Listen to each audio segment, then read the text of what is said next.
Coming up at 11, a look at how Floridians are preparing for a very dangerous Hurricane Ian. Dedicated to Eastern and Southern Kentucky, this is WYMT Mountain News at 11.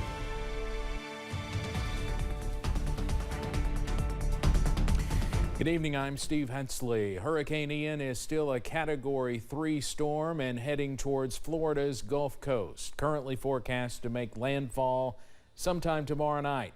2.5 million residents are under mandatory or voluntary evacuation orders. CBS's Jason Allen begins our coverage from Tampa on what they are doing to prepare.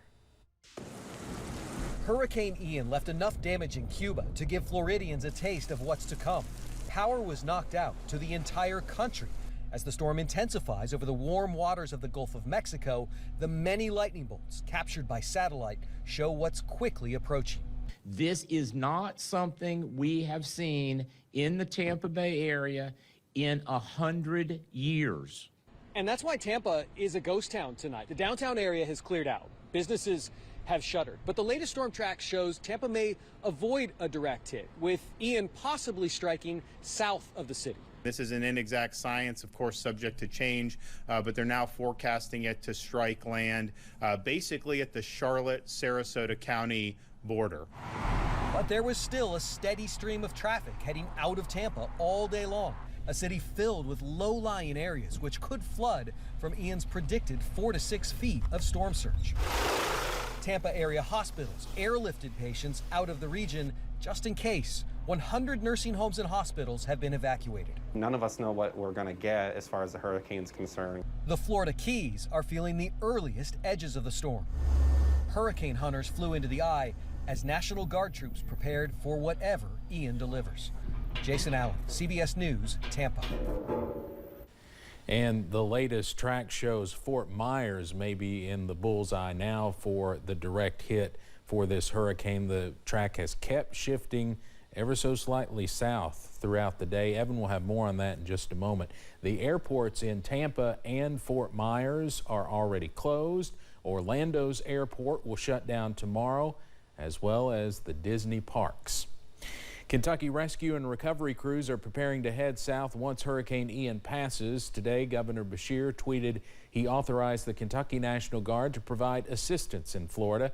Chad Hedrick shares how Kentucky is returning the favor after Florida's Division of Emergency Management helped out here after July's flood. As Hurricane Ian inches closer to the Florida Gulf Coast, people who live in the storm's path are preparing their homes and bracing for impact. We got to board up the windows still and try and cover up these windows, the door. We still have to sandbag them. Emergency crews are also gearing up to respond during the storm and looking for outside help. Kentucky is preparing to do what they can. And they've already strategized as far as what's the best and most efficient and safe way to deploy any co-op crews from Kentucky to go and help the co-ops that are affected by this hurricane. Bluegrass Energy in Lawrenceburg is one of the Kentucky electric cooperatives preparing to go to Florida once Ian passes. Kentucky Utilities is also gearing up to deploy to the Sunshine State and Georgia. They have committed more than 200 employees and contractors to help with power outages. The most dangerous time is after a storm. It's not necessarily when the storm hits, but it's when people feel the need to start clearing. Emergency Disaster Services based out of Lexington is sending 1,000 people to the region. The state is also sending resources. Governor Beshear has authorized 3 Kentucky National Guard flight crews to help where they are needed, returning the favor after Florida crews helped in eastern Kentucky after July's floods. The Guard says they'll likely deploy Thursday after the storm passes. That was Chad Hedrick reporting. Volunteer groups that have spent the last 2 months in eastern Kentucky are also making plans to respond to Florida. Officials with Samaritan's Purse say any response to Florida will not take away from the work they are doing still in parts of eastern Kentucky. However, they have been making plans to start wrapping up operations in flood-damaged communities.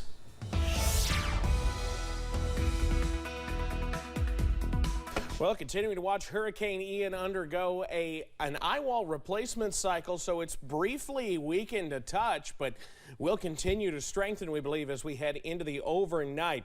Here is a live look at Key West, Florida, that little landmark there, the southernmost tip, courtesy of TwoOceansDigital.com through our partners at CBS.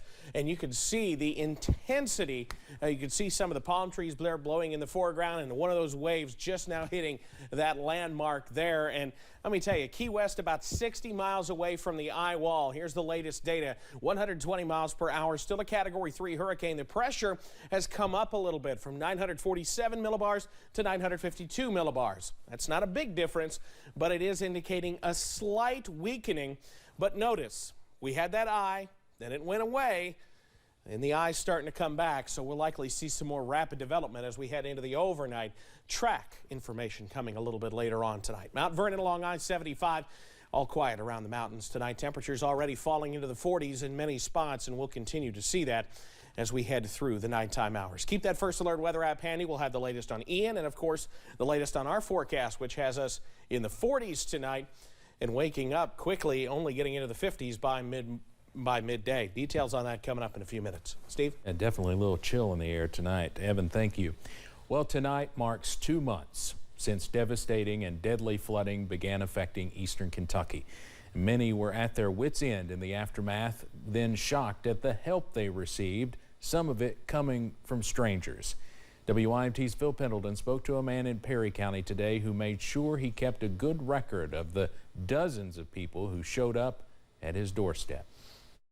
Said that it was 7 feet on the outside. Page after page of names. This was the first several days. I wrote in a couple names of people who came by that I remembered. Eric Schonblom took a page from what's found at the front door of funeral homes. Well, about 3 days after the event, I got a book and put it out like funeral directors do and had people sign who came and helped me.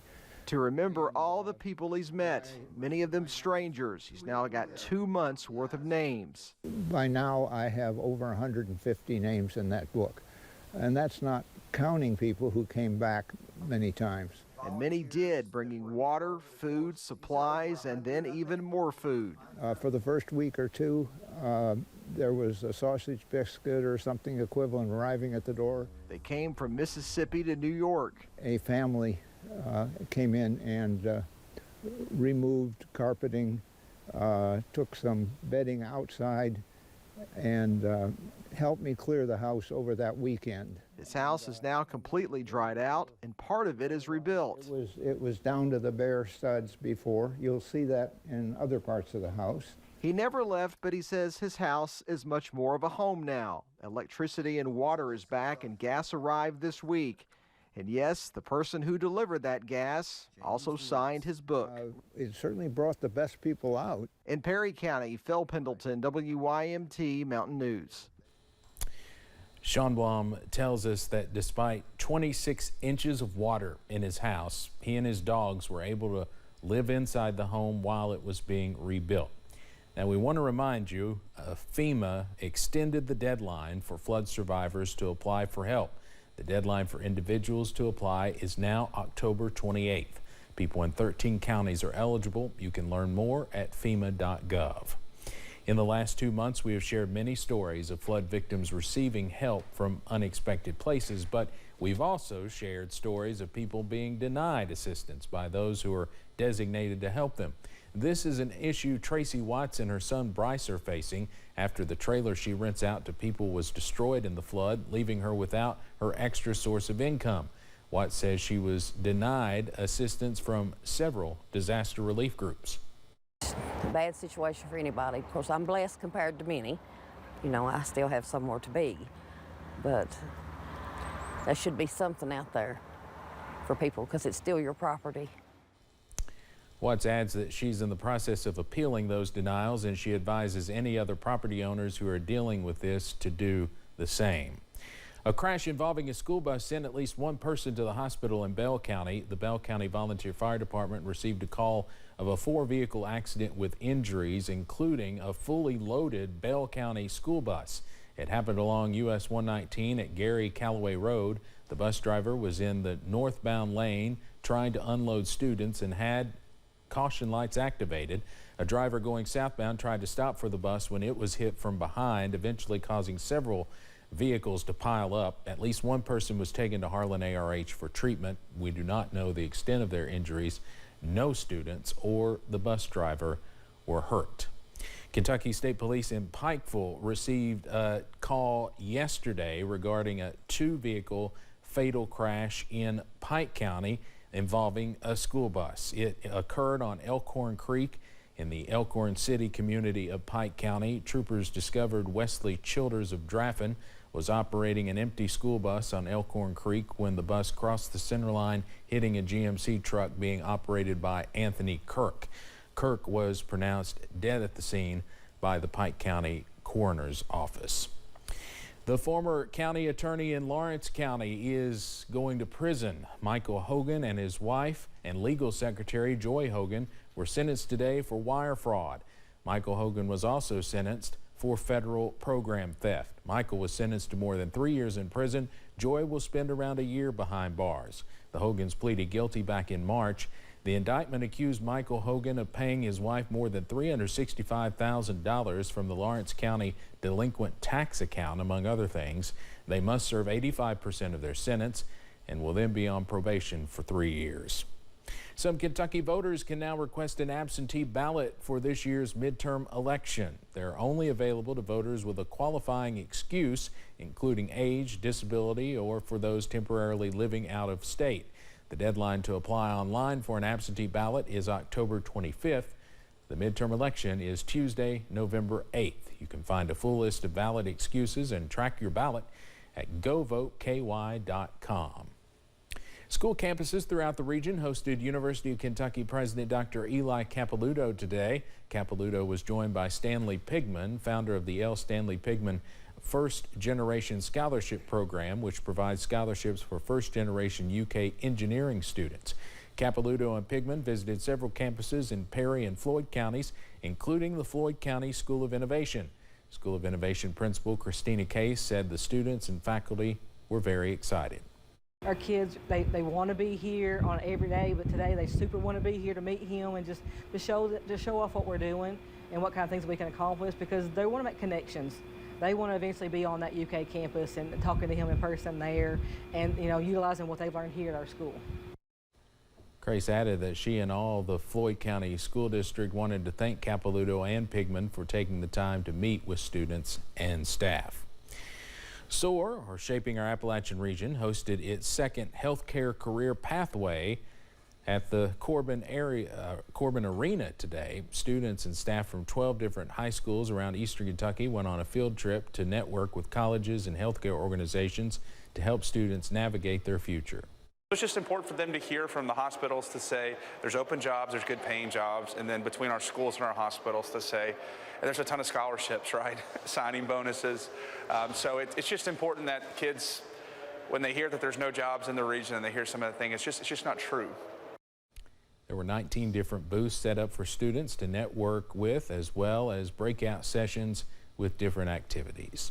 Coming up on Mountain News at 11, we'll take a look at a lawsuit filed to try and stop a logging project in the Daniel Boone National Forest. Well, sunshine in the forecast for now, but keeping a close eye on Hurricane Ian in the Gulf. The breakdown of everything on the way.